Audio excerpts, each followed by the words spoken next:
tepat sekali malam duka sebenarnya. Oleh karena itu kami atau ana sendiri berinisiatif untuk tidak ngisi materi, karena umumnya di hauzah di Iran libur, karena diyakini bahwa mencari nafkah atau mencari ilmu tepat pada syahadah, hari syahadah itu tidak akan memberikan barokah. Jadi kecuali yang kantoran jangan libur besok. Ya ke kantor, tetapi ya selalu ingatlah akan musibah Hazrat Fatimah sesuai dengan yang hari syahadahnya. Jadi dianjurkan sekali untuk tidak cari nafkah atau mencari ilmu bahkan itu pada hari syahadah. Jangan nganggur, berenung. Apa yang direnungkan? Penderitaan Ahlul Bait, sambil menengok diri kita, apa yang mereka lakukan dan apa yang kita lakukan. Untuk itu dengan izin antum semua, ana akan mulai acara ini. InsyaAllah kita bincang-bincang mengenai fadilah beliau, kemudian penderitaannya, walaupun semampu kami. Kemudian kita adakan ma'tam insyaallah taala. Untuk itu sallu ala nabi. Allahumma shalli ala Muhammad. Allahumma shalli ala Muhammad wa ali Muhammad. Allahumma A'udzu billahi minasy syaithanir rajim. Bismillahirrahmanirrahim. Salam padamu wahai putri Nabi. Salam padamu duhai putri Nabi dan istri Ali. Salam padamu wahai ibu Hasan dan Husain yang syahid di Karbala. Salam padamu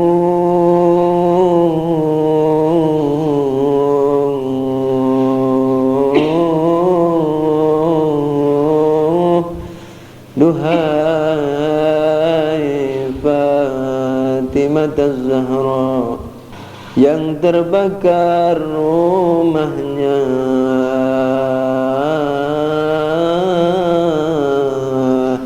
yang dipatahkan tulang rusuknya, yang digugurkan kandungannya. Salam padamu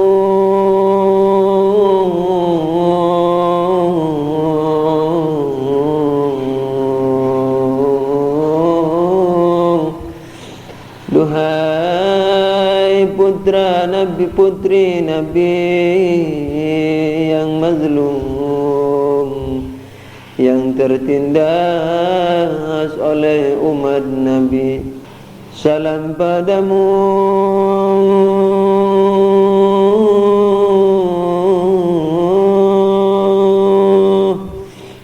duhai putri Nabi, belahan hati Nabi,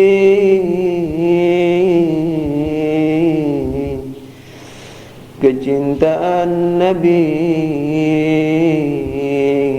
warisan Nabi. Ya Sayyidati,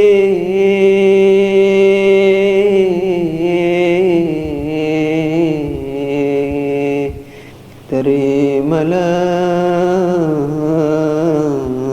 salam kami. Jangankan dunia dapat memikul dukamu,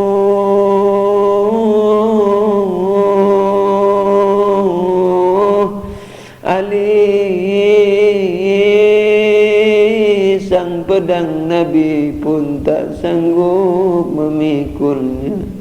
Diriwayatkan ketika Ali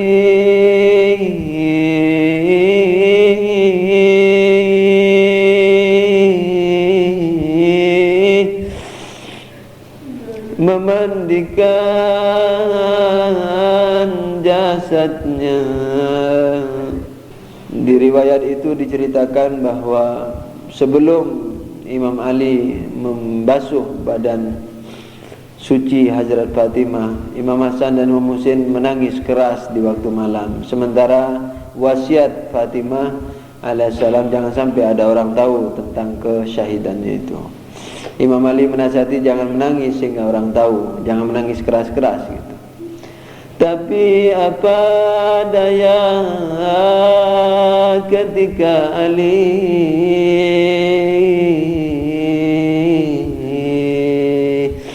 memandikan sang istri, kemudian tangannya meraba sesuatu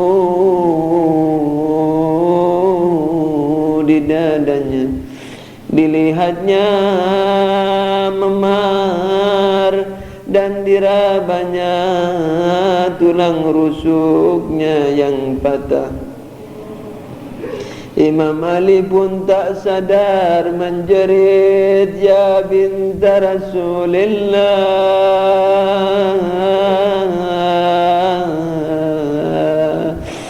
Kemudian Imam Ali menyandarkan kepalanya di dinding kamarnya.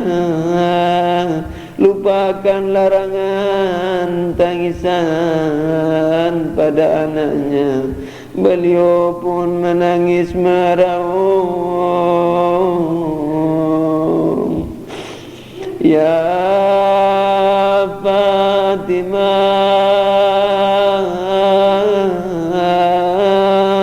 ya Fatimah,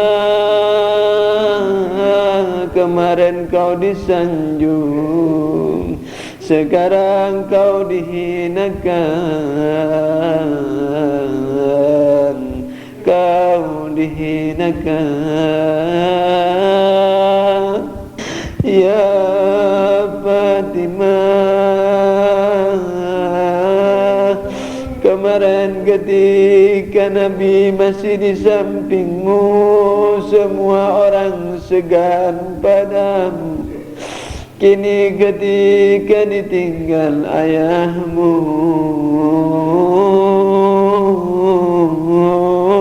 kau dihinakan, rumahmu dibakar.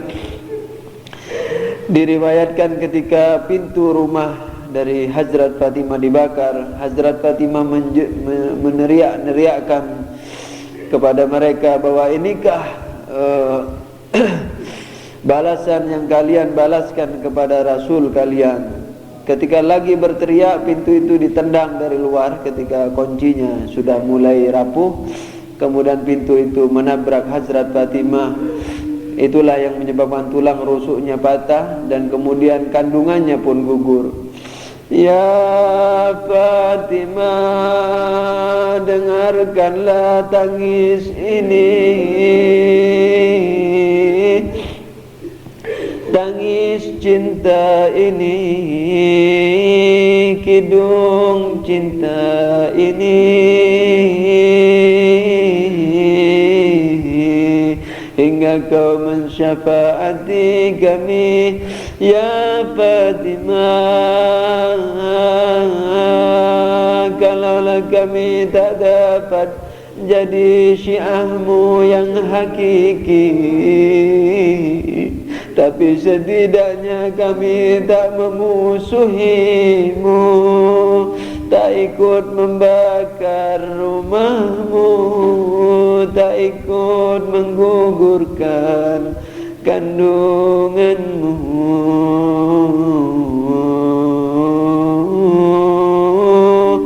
Ya Fatimah, dengarkanlah keluh ini,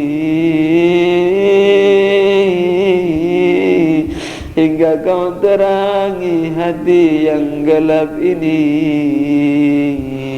hingga kau basahi mata yang kering ini.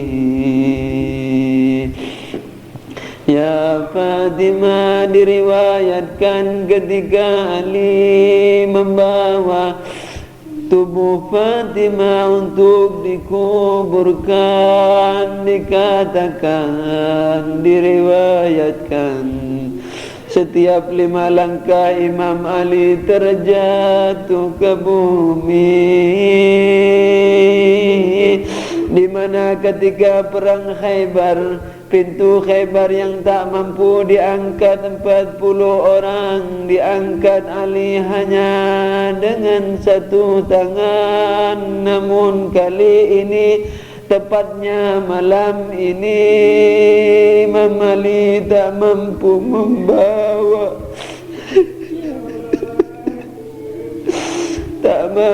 membawa tubuh Fatimah.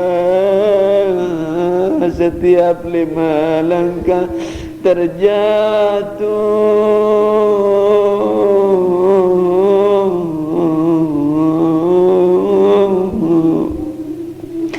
Ketika dikuburkan, ketika Imam Ali meletakkan tubuh Hazrat di liang lahat, dipandanginya tubuh Fatimah.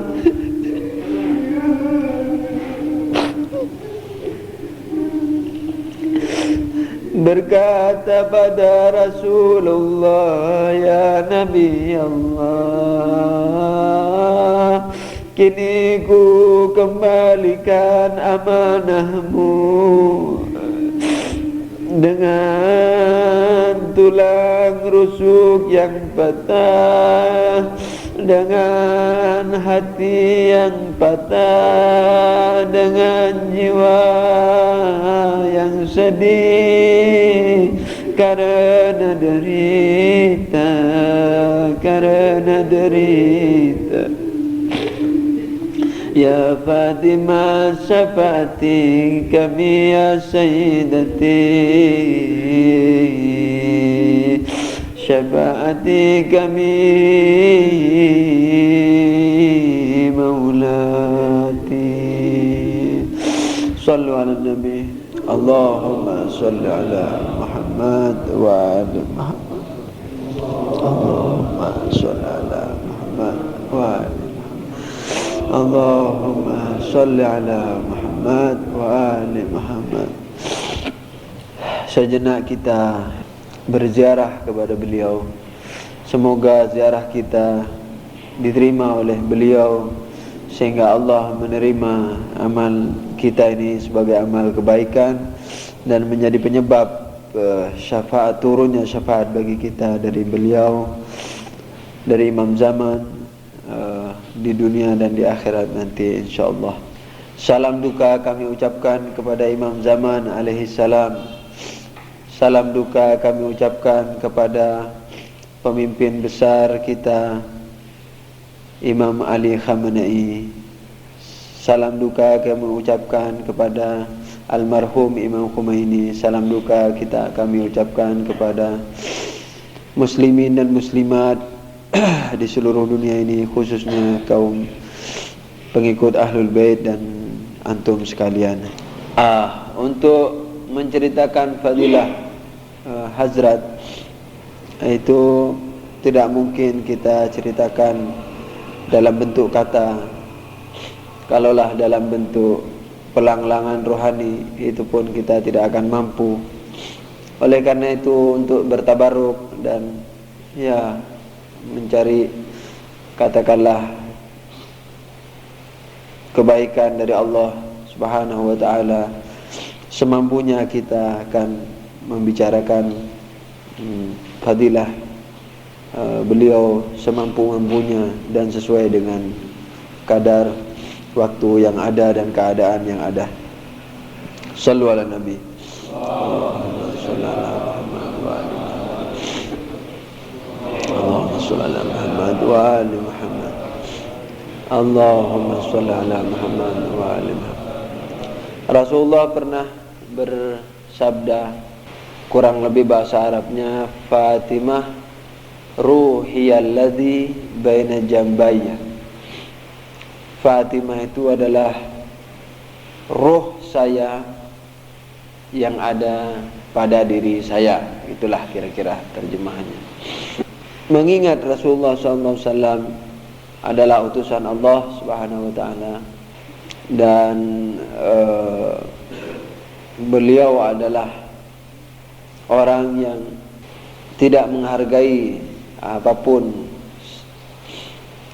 karena beliau hanya menghargai Allah Subhanahu wa taala, dan apa-apa yang dihargai oleh Allah Subhanahu wa taala, maka tentunya dalam hal ini beliau yakni Rasulullah SAW tidak bermaksud untuk bersastraria atau berpantun atau bersinandung, sebagaimana kita katakan bahwa anak kita adalah buah hati kita atau belahan jiwa kita.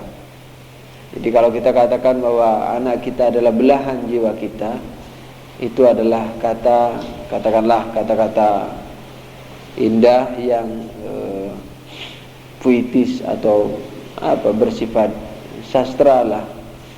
Sedangkan Rasulullah adalah orang yang ahli makna, tidak ahli dalam simbol-simbol di mana tidak mengandung makna, atau mengandung makna tapi maknanya tidak hakiki, sebagaimana dikatakan bahwa anak kita buah hati, yakni karena dia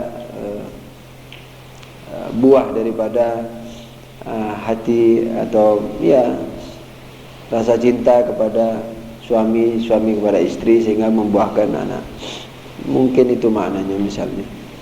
Jadi makna, sekalipun kata-kata kita itu mengandung makna, tapi maknanya ya berkisar dunia ini, tidak berkisar yang bersifat betul-betul maknawi. Sedangkan Nabi SAW adalah orang yang selalu hadir di istana Allah Subhanahu wa taala, maka beliau tidak akan melakukan apa yang kita lakukan. Oleh karena itu hadis ini mengandungi suatu makna.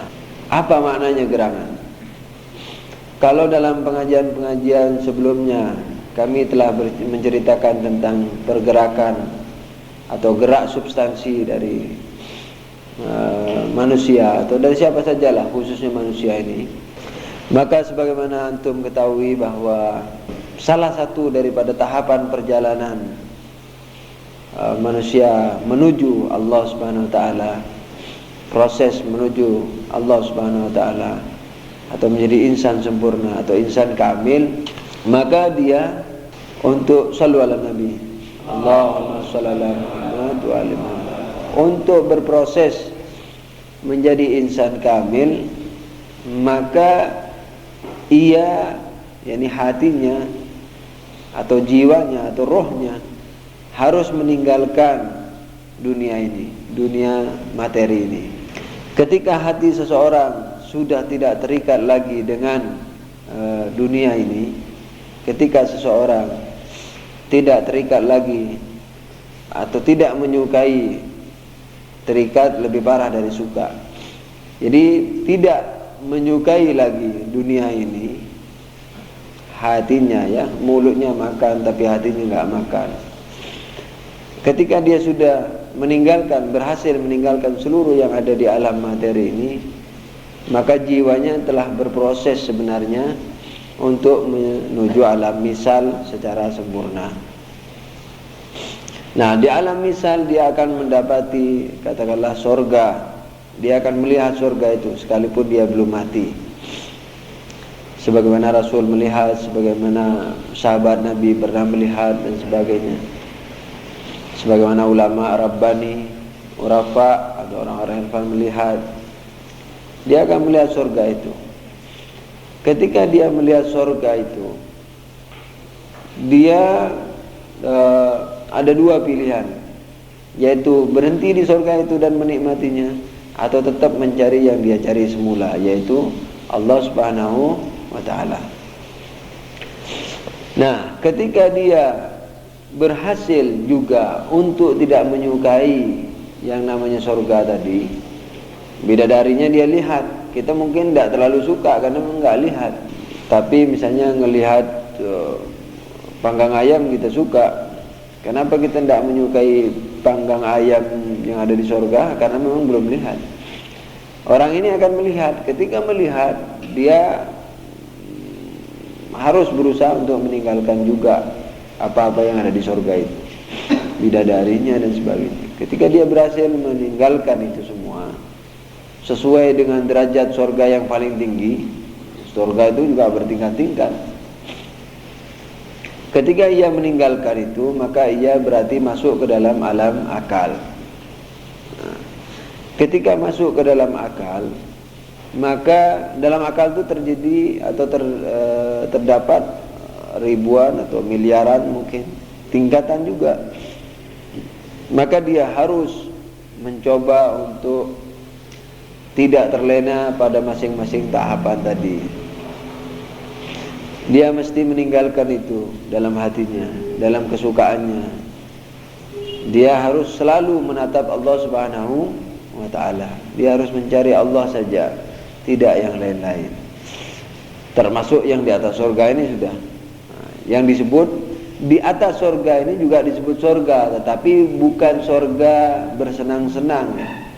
Bukan surga bersenang-senang dengan bidadari, makan, minum, tapi disebutnya sebagai surga muqarrabin, jannatul muqarrabin, atau katakanlah maqamun indiyah. Muqarrabin, orang yang didekatkan kepada Allah, yaitu orang-orang yang di atas surga tadi. Atau disebut indiyah. Indi itu di dekat, indiyah maksudnya di dekat Allah Subhanahu wa ta'ala. Nah, orang yang masuk ke dalam itu, ke dalam jannatul muqarrab ini, atau ke alam, yang masuk ke alam akal ini, dia harus mencoba untuk meninggalkan tahapan-tahapan yang ada. Dia tidak terlena dalam tahapan-tahapan itu. Dia harus mencoba untuk selalu menatap Allah saja dan mencari Allah saja, dan terus meningkatkan dirinya untuk mencapai Allah Subhanahu wa ta'ala. Nah, kalau dia dapat inayah, dia berusaha sesungguh-sungguhnya dan dapat inayah sehingga dia semua itu ditinggalkan, semua selain Allah ditinggalkan sehingga ia mencapai Allah, katakanlah, maka di sini ia telah melakukan perjalanan pertama yang disebut perjalanan dari makhluk ke khalik, dari makhluk ke khalik.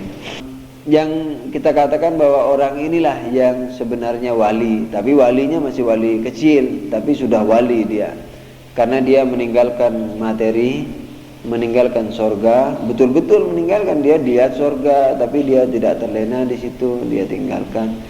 Jannatul muqarrabin juga dia tinggalkan. Kadang-kadang orang yang mendapatkan karomat sedikit main akrobat. Jadi karomatnya itu dia rasakan, dia syukuri, dia senangi, persis sebagaimana kita mensyukuri rezeki-rezeki sehari-hari itu.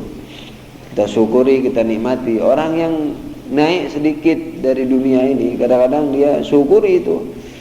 Dia obati orang yang sakit, segera dia obati, segera dia tolong. Nah, ini orang-orang ini orang terlena. Jadi dia bukan wali dia. Sebenarnya dia tahu hati orang, katanya fulan segala macam, tapi bukan wali. Dia terlena di situ. Kalau dia tahu hati orang dan dia mencari Allah, sudah semestinya dia tidak ngomong kalau dia tahu hati. Karena apa? Karena Allah Arhamur Rahimin, Allah Maha Pengasih, lebih pengasih dari siapapun, lebih pengasih dari seorang ibu terhadap anaknya. Maka ketika ada orang sakit, itu tandanya Allah kasih kepada orang yang dia bikin sakit itu. Tandanya ada sesuatu yang mesti dia capai dengan sakit itu. Dia mesti mencapai sesuatu yang mesti dia capai. Katakanlah mungkin banyak dosa, dengan sakit terkurangi dosanya. Dengan punya hajat atau naik derajat, mungkin dengan sakit itu dia bisa naik derajatnya ketika dia sabar dan sabar menjalani sakitnya itu dan sebagainya. Jadi banyak jalan untuk menjadi insan sempurna. Dari sakit kadang-kadang. Nah, sementara yang ini nih, yang bisa karamat-karamat kecil-kecilan ini, dia merasa terpanggil untuk menolong. Jadi seakan-akan dia lebih arham dari Allah Subhanahu wa taala, seakan-akan lebih pengasih dari Allah Subhanahu wa taala. Maka itu ia segera turun tangan dan disebul-sebul, diusap-usap dengan bacaan-bacaan dari Ahlul Bait, sembuh. Ya, orang yang tadinya mestinya naik derajat jadi nggak naik gara-gara yang wali yang satu ini. Bisa aja begitu loh ya. Banyak orang sakit kadang-kadang karena memang bala, tapi dengan namanya bala itu memang pasti mengurangi dosa, karena prinsipnya ketika Allah menciptakan kita dalam alam tabrakan yang disebut alam tazahum, alam tabrakan. Materi itu alam tabrakan. Kalau kita ingin hidup, kita mesti minum air, kita mesti sembelih ayam, kita mesti sembelih kambing. Jadi kambing kita bunuh, kan sakit itu. Ayam kita bunuh, padi kita tuai apa tunai sudah lupa. Tuai ya, dituai, ya. Dipanen lah maksudnya, ditumbuk, dimasak dan seterusnya gitu. Nah, itu kalau ingin hidup mesti mengganggu yang lain, tapi ada gangguan yang haram, ada gangguan yang halal. Gangguan-gangguan yang dicontohkan tadi yang halal, tapi dalam filsafat disebut tazahum, tetap dia merupakan pengganggu, walaupun dibolehkan secara etika atau secara syariat. Shallu ala nabi. Allahumma shalli ala Muhammad. Ketika Allah mencipta kita, shallu ala nabi. Allahumma shalli ala Muhammad. Ketika Allah mencipta kita dalam alam tazahum, alam bentrokan, di mana kadang-kadang orang yang ngerokok mengganggu yang lain, knalpot mobil ganggu orang sakit jantung dan sebagainya, suara mobil, suara ini ganggu segala macam, sehingga orang sakit umpamanya, atau gunung meletus, orang sakit, orang tertimpa bencana apa segala macam, itu pasti ada ganjarannya. Tanpa diminta, itu gratis dari Allah Subhanahu wa ta'ala. Karena apa? Allah itu adil. Allah ketika mencipta kita dalam alam tazahum ini, kemudian kita menderita karenanya, yakni karena alam ini, karena banjir karena apa, itu pasti diganjar oleh Allah Subhanahu wa ta'ala. Nah, oleh karena itu apapun penyebabnya, apakah itu bala yang jangan keterlaluan. Kalau balanya yang turun kepada orang kafir, itu ya ibaratnya jahanam yang sudah datang. Tapi kalau bala untuk mukminin itu biasanya untuk mengurangi dosanya, menghapus dosanya, atau menaikkan derajatnya. Jadi jangan dikira kalau banjir itu pasti bala yang dimakna azab ya. Enggak, kadang-kadang ujian. Maka itu Allah mengatakan dalam Al-Quran, apakah kalian mengira bahwa kalian akan masuk surga sementara belum kami uji kalian dengan kekurangan makanan, kekurangan buah-buahan, pokoknya apa saja penderitaan, sampai ente sendiri mengatakan bahwa kapan datangnya pertolongan Allah. Jadi saking menderitanya orang menunggu pertolongan Allah, dia berkata kapan datangnya pertolongan Allah.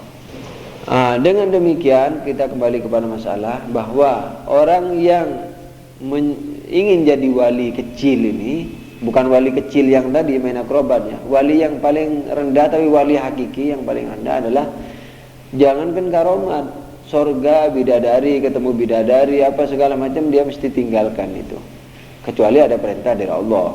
Nah, itu biasanya susah lah.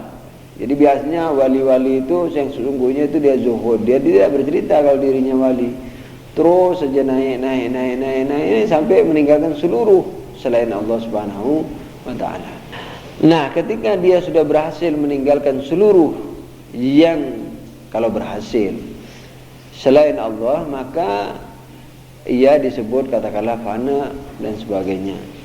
Nah, derajat paling tinggi itu disebut apa namanya, katakanlah Nur Muhammadi atau akal pertama.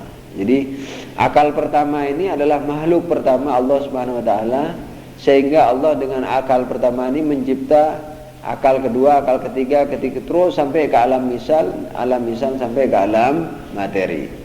Nah, ketika orang sampai kepada alam akal dan menjadi akal pertama, katakanlah menjadi akal pertama, Maka siapapun yang masuk ke sana, ini sifat materi. Kalau sifat non materi. Kalau sifat materi di mana ada bentrokan tazahum, bentrokan. Kalau Anda punya air dalam gelas, gelasnya penuh, kemudian Anda isi batu. Katakanlah kerikil, ya kelereng lah. Nah, ketika diisikan ke gelas yang tadi penuh, maka airnya pasti tumpah sedikit sesuai dengan benda yang masuk. Itu namanya bentrokan. Di antaranya contohnya semacam tadi juga bentrokan, alam bentrokan. Nah, tapi kalau dalam alam non materi, seberapapun yang masuk, dia tidak tambah luas, dia tidak tambah sempit, dia tidak tambah gede, dia tidak tambah kecil. Makanya katanya orang masuk surga, orang mau masuk semua atau satu saja yang masuk, ya enggak tambah kecil, enggak tambah sempit, enggak tambah luas. Satu saja yang masuk, luasnya tetap. 1 juta orang masuk, luasnya tetap. Kan mestinya kalau katakanlah kalau luas sekali sehingga menampung semua orang, ketika satu yang masuk maka banyak tanah kosong kan gitu. Enggak sama. Mau satu yang masuk, mau 1000, 10, luasnya sama, tidak bertambah, leganya sama, nyamannya sama. Itu khususiyah atau kekhususan alam non materi. Nah, orang yang masuk ke akal pertama ini kemana saja ya? Ke akal kedua boleh kalau derajatnya di bawahnya, ke akal ketiga kalau derajatnya di bawah lagi, atau di alam misal, di sorga misalnya. Nah, itu ketika dia masuk ke akal pertama atau tingkatan-tingkatan tadi, dan orang lain masuk, maka dia akan menjadi satu. Bukan menjadi satu, memang satu gitu. Katakanlah yang insan pertama yang masuk ke akal pertama itu, bukan katakanlah, memang sebenarnya begitu, adalah Rasulullah sallallahu alaihi wasallam. Shallu ala nabi. Allahumma shalli ala Muhammad. Nah, ketika Nabi masuk ke dalam akal pertama, maka dia jadi akal pertama itu. Nah, ketika menyusul sang Ali, sang Fatimah, atau sang 12 imam yang lain alaihimussalam, sebagai insan, karena jelas ya bahwa karena tidak akan bahas bahwa mereka itu insan kamil, karena dalam bab imamah sudah dibahas misalnya insan paling afdal, segala macam ilmunya sama dengan Nabi, segala macam. Misalnya contohnya hadis Madinatul Ilm, misalnya ana Madinatul Ilmi wa Aliun babuha. Saya kota ilmu dan Ali pintunya. Nah, kalau begitu Ali lebih sedikit karena pintu dibanding kota. Enggak, baca terus hadisnya. Hadisnya berkata apa? Wa man aradal Madinah falyati min babiha. Barang siapa yang ingin masuk kota maka lewatlah pintunya. Yani maksudnya aku kota ilmu, Ali pintunya. Bukan berarti kecil ya. Karena Nabi berkata kalau ingin ilmuku lewatlah pintunya. Nah, jadi Imam Ali sudah diwarisi seluruh ilmu Nabi. Jaminan Nabi. Kalau tidak Nabi berbohong. Dan subhanallah kalau sampai Nabi berbohong, tidak mungkin. Sebelum jadi Nabi udah nggak berbohong, apalagi dikenal alamin, apalagi setelah jadi Nabi. Shallu ala Nabi. Anda tidak akan bahas ini supaya tidak terlalu larut. Nah, ketika mereka sama ilmunya, sampai Rasulullah sendiri berkata, tidak enak tidak menyebutkan hadis. Ada hadisnya mengatakan, ya Ali anta tasma'u ma asma' wa tara ma ara, atau tanzur ma anzur. Ya Ali, engkau melihat apa saja yang aku lihat, engkau mendengar apa saja yang aku dengar. Itu sebagai bukti bahwa memang mereka sama dengan Rasulullah SAW. Tidak heran kalau sama. Kenapa? Sebab Quran harus terjaga sampai hari kiamat. Pemahaman Quran 100% harus terjaga. Kalau pengganti Nabi kurang sedikit, berarti Islam sudah kurang. Islam tidak terjamin. Islam tidak seperti Kristen, jadi tidak terjamin lagi. Nah, itu. Sementara tidak ada Nabi setelah ini. Oleh karena itu dengan riwayat-riwayat, dengan hadis-hadis langsung nggak langsung, itu banyak bukti-bukti yang mengatakan bahwa mereka adalah satu. Nah, ketika Rasulullah masuk ke akal pertama, kemudian menyusul Ali, Fatimah, dan imam-imam yang lain alaihimussalam, maka mereka bukan bersatu di sana, bukan menyatu, tapi memang menjadi satu, yani memang satu gitu, karena hukumnya hukum non materi. Kalau kita masuk dalam katakanlah masjid ini atau musholla ini, kita katakan kita bersatu dalam masjid ini. Tapi kalau mereka tidak bersatu, memang jadi satu karena non materi, tidak ada tubrukan. Nah, ketika jadi satu, maka hakikat Ali adalah hakikat Muhammadi. Nah, hakikat Muhammad, hakikat Ali. Hakikat Fatimah, hakikat Ali, hakikat Fatimah, hakikat Muhammad, dan seterusnya begitu. Maka itu jangan heran kalau ada kata-kata Rasulullah, Husainu minni wa ana min Husain. Kan sering ada hadis, Husain dari aku dan aku dari Husain. Oh, itu kalau di orang-orang yang tidak paham atau ahli kalam, bukan ahli ma'rifah, tafsirannya sendiri. Dikatakan Husain, walaupun benar itu, tapi dohirnya, batinnya itu yang tadi, karena mereka memang satu. Jadi ketika dikatakan Husainu minni, Husain dari aku, karena kakeknya adalah Rasulullah, ilmunya dari Rasulullah, warisan Rasulullah. Husain, ana min Husain, ketika dikatakan ana dari Husain, katanya tafsirannya adalah agamaku ini akan sirna kalau tidak ada pengorbanan Karbala. Jadi Quranku, makna Quran ya, bukan Qurannya, makna Quran dan ajaran Islam yang sesungguhnya tidak akan bertahan kalau tidak ada pengorbanan Karbala gitu. Oleh karena itu, ana min Husain, saya dari Husain, kata Rasulullah, itu maksudnya ajaranku ini akan dipertahankan oleh Husain, dan dengan itu maka dikatakan bahwa aku dari Husain. Tapi itu makna dohir, dan itu tidak apa-apa, benar. Cuman makna batinnya itu betul, yang tadi itu, yaitu apa? Yaitu yang betul-betul mereka telah menjadi satu. Jadi ana min Husain, Husainu minni, itu tidak jadi masalah, sebab sudah keluar dari ruang waktu dan tempat. Jadi yang namanya non materi sudah tidak berwaktu dan tidak bertempat. Jadi dahulu mendahului tidak ada artinya lagi di sana. Oleh karena itu kalau katakanlah Husain dari saya dari Husain, itu tidak aneh karena sudah keluar dari ruang dan waktu. Nah, makna daripada Fatimah, nyawaku yang ada pada diriku, nah, itu maksudnya itu. Yakni memang nyawa Rasulullah, yakni memang roh Rasulullah. Jadi memang satu. Bukan berarti pantun yang kita katakan kepada anak kita, belahan hati, buah hati, atau belahan jiwa dan sebagainya. Jadi Hazrat Fatimah alaihissalam memang betul-betul satu dengan Rasulullah sallallahu alaihi wasallam. Sallu ala Nabi. Allahumma shalli ala Muhammad. Nah, orang yang seperti ini hebatnya,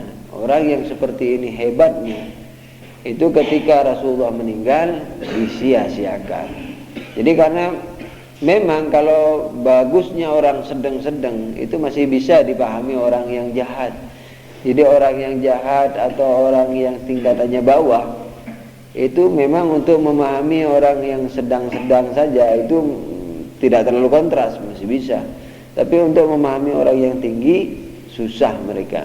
Oleh karena itu memang mereka kufur dan bersegera mengambil tindakan, katakanlah kudeta, kemudian memboikot keluarga Ali, sampai pada akhirnya karena Imam Ali tidak mau itu berbaiat, dan Imam Ali selalu mengingatkan mereka bahwa bukankah aku yang ditunjuk Nabi, bukankah, dan Imam Ali bukan karena keserakahan mengingatkan itu, tapi karena itu bagian daripada Islam. Khilafah atau imamah bagian daripada Islam. Jadi Imam Ali mempertahankan Islam itu sendiri. Sebagaimana Ammar, Mikdad, Salman itu selalu menyebarkan bahwa mengingatkan mereka, bukan menyebarkan, mengingatkan mereka bahwa Rasulullah telah mengangkat Ali khususnya di Ghadir Hum, dan mereka semua sahabat-sahabat Nabi berbaiat kepada Ali alaihi salam. Mengingatkan kepada itu. Imam Ali juga demikian. Di antaranya juga Hazrat Fatimah. Sampai dikatakan bahwa Hazrat Fatimah pernah suatu hari atau suatu malam itu malah mengetok pintu-pintu orang-orang Ansor di Madinah. untuk meminta bantuan supaya mereka membantu suaminya dan sekaligus imamnya, bukan hanya sekedar suami tapi imam. Itu mereka tidak mau membantu Hazrat Fatimah. Berapa pintu diketokin, dari jalan ke jalan, dari gang ke gang, tuh, dari tikungan ke tikungan, ketok sana ketok. Putri Nabi yang sedemikian hebat, putri Nabi yang sedemikian dahsyatnya, sehingga menjadi, antum kalau baca hadis kisah hadis kisah yang kurang lebih intinya demikian. Allah memanggil para malaikat dan berfirman dalam hadis qudsi, ya, bahwa aku tidak mencipta langit yang tinggi, matahari bercahaya, bulan begini, air laut begini, segala macam, semua tidak kucipta kecuali untuk mencintai mereka yang 5. Ketika Jibril bertanya, siapa mereka itu ya Allah? Waktu itu Rasulullah, Fatimah, Imam Ali, Imam Hasan, Imam Husain lagi dalam satu selimut dengan Nabi. Waktu Nabi menjelang wafat kalau nggak salah, atau enggak lah, di waktu biasa, tapi lagi sakit beliau. Rasulullah lagi sakit, memakai jubah Yamani kalau nggak salah, berselimut dengan jubah Yamani. Nah, itu di dalamnya itu dengan izin Rasulullah masuk semua, Imam Ali, Imam Hasan, Imam Husain gitu. Karena memang mereka terlalu akrab, dan keakrabannya bukan akrab jasmani sebagaimana kita, ruhani. Dan mereka tahu bahwa mereka akan mazlum, akan ditindas, akan dibantai, akan diracun. Jadi cinta kasih itu katakanlah diluapkan ketika mereka masih sama-sama kumpul gitu. Nah, di langit Allah berfirman kepada para malaikat bahwa aku tidak mencipta semua itu kecuali untuk mencintai mereka. Kata Jibril, siapa mereka itu? Allah tidak menyebut Nabi, sekalipun Nabi yang paling afdal di antara mereka, karena mereka guru, Nabi gurunya, ya. Dari sisi itu Nabi afdal.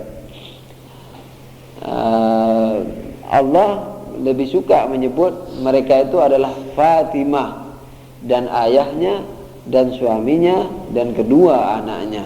Jadi yang disebutnya adalah Hazrat Fatimah alaihassalam. Nah, orang yang sedemikian tingginya, ketika Nabi wafat disia-siakan. Ketokan-ketokan pintunya ketika meminta bantuan itu tidak diperhatikan. Sampai pada puncaknya, karena Imam Ali tidak mau baiat, satu hari Imam Ali dikepung rumahnya. Imam Ali bukan tidak berani. Imam Ali kalau angkat pedang mereka pasti deh kencing-kencing. Mereka sudah tahu. Jadi mereka juga tahu ketika Imam Ali tidak melawan, pasti ini suruhan Nabi, pasti ini suruhan Allah, suruhan Islam. Maka diberi kesempatan oleh mereka, para pengecut. Nah, oleh karena itu ketika Nabi Imam Ali di dalam rumah itu tidak mau keluar berbaiat, maka pintunya dibakar. Ketika pintunya dibakar, sebelum keluar Umar berkata, wahai Ali, kalau engkau tidak keluar maka rumahmu akan kubakar. Salah satu orang berkata, wahai Umar, bahwa di dalam rumah itu ada Fatimah. Katanya Umar, wa'in, sekalipun. Nah, riwayat Sunni sampai di sini saja, titik. Nah, Sunni meriwayatkan sampai di sini saja. Riwayatnya ada bahwa Umar betul-betul bertekad untuk membakar rumah. Nah, tapi di riwayat Syi'i terus itu, riwayatnya terus, yaitu dibakar. Kemudian ketika pintunya yang dibakar, ketika kira-kira palang, dulu kan kuncinya pakai palang, tidak pakai grendel, tidak pakai gembok. Ketika palangnya udah mulai rapuh, sedangkan Hazrat Fatimah di dalam rumah itu, di belakang pintu itu untuk membela Imam Ali, beliau berteriak-teriak, inikah balasan kalian kepada putri Nabi? Kapan Nabi meninggalkan kalian? Baru kemarin. Sekarang kalian sudah berbuat sedemikian rupa. Bukankah kalian telah berbaiat kepada Ali? Semualah kata-kata yang diucapkan, tapi tidak didengarkan. Sampai pintu itu ditendang dari luar, kemudian mengenai Hazrat Fatimah dan terjatuh, yang membuat tulang rusuknya patah dan kandungan waktu itu gugur. Masih kandungan kecil yang namanya Muhsin kalau nggak salah. Shallu ala Nabi. Allahumma shalli ala Nabi. Nah, Imam Ali waktu itu diseret dengan tali, dipegangi oleh Hazrat Fatimah, bajunya, tangannya, supaya jangan sampai dibawa oleh mereka ini. Nah, datang musibah lagi ketika Jadi waktu itu Hazrat Fatimah udah nggak mampu berdiri lagi, kira-kira demikian, lalu memegangi tangan atau kaki Imam Ali supaya tidak dibawa oleh mereka. Tapi rupanya mereka sudah terlalu kalap karena cinta dunia, maka tangan Hazrat Fatimah ditebas dengan sarung pedang.